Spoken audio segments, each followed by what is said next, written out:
Anand, thanks for joining us. You're going to be a busy man despite Diwali with Obama's trip right here. Some sort of a mascot for India Inc. What do you like to put across as big things that India and US could do together? There are some very conventional things now that have been in the air about what we can do together. Amongst them is the frugal innovation piece that India can fit into the high-tech piece that the US brings in. But I believe this trip is going to get an opportunity to recontextualize India for the US. And I think the US is looking for that. The US finally, I believe, is seeing India in a new light, in a 360-degree manner. When they say the market, though, because we have a huge sort of potential for them, especially post-crisis. The market and the bottom line, always important for trading nations. But I do believe America is seeing India as an ally in the true sense of the word for the first time in history. We've always been, in a way, the elephant in the room, so to speak. I guess the idiom of elephant also matches, although maybe to update that idiom, I think we've become the tiger in the room. You can't ignore us anymore. We were the elephant. We were just there. We were the world's largest democracy. We were the ones who were a bulwark against terrorism and so on, but never really taken into the room or acknowledged fully. I think for the first time, we are being seen, as I said earlier, as the tiger, something you can't ignore, and which get a tiger on your side is going to be good for you. That's true. And this is obviously beyond just, you said, beyond the market, but we are now being looked at as a great space for skill, technology and innovation, something that's going to be, again, in focus with Obama's trip. He's likely to talk about this subject as well. What do you think is going to be a real game changer in this space? Can we do something real and concrete with the US on this front? Although I love the word game changer and I constantly look for it in our own businesses, I think you have to be a little cautious when you try to use that word and go for that strategy in geopolitics. Then you raise expectations too high. Then there's huge disappointment, which filters down into our political system. I think we need to look at this as really rock climbing. You put your pita on it and you go step by step up the cliff. And I think we are beginning to do that. So every element of the president's trip this time, I think, has been carefully orchestrated. He's going to meet young people to make a connect which is emotional. And believe me, I think that the real strength of the US-Indian relationship is emotional. It is about our cultural similarities. So he is making sure he's going to protect that first. There's a business piece, clearly, 2 days in Mumbai. Right.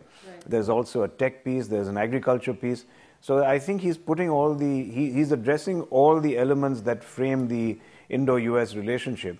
And I think he's taking it one step at a time, which is probably the right way to do it. But do you think then there are expectations that are built up a bit too much in anticipation that, for one, he's doing it in the first part, in his first term, and within 2.5 years? It makes a big difference in that sense to send out a signal. But do you think that this is now going to be an event where things are going to be signed and deals are going to be put through?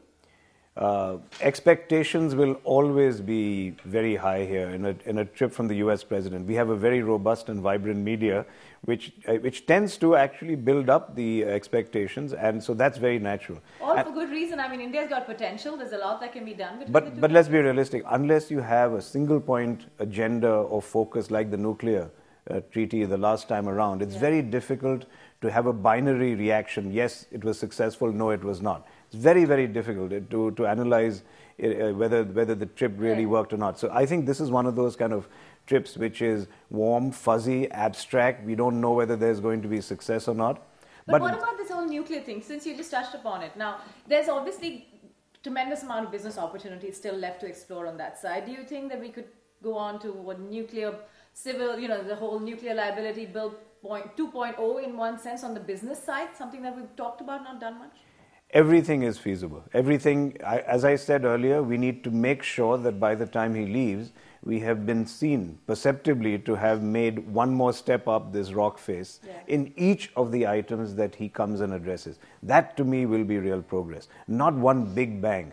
And keep in mind, coming back to your question about expectations, interestingly, though there is a lot of hype building up, for the first time I think there has been some management of expectations. There have been a lot more articles I've read about, well, we are not really expecting much, and he's coming in post-election where he might get a reality check on his own administration. Sort of a chip on his shoulder at the moment. Exactly. So will people are almost trying to say, that maybe it won't be such a big thing as the last president's trip had been. Yeah. So in a strange way, maybe things are working in his favor.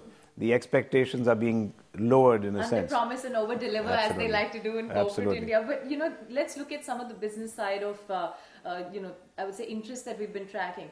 We had Mike Duke of Walmart lobbying very hard for FDI, just well timed ahead of Obama's visit. Do you think this is one space where you're also president retail?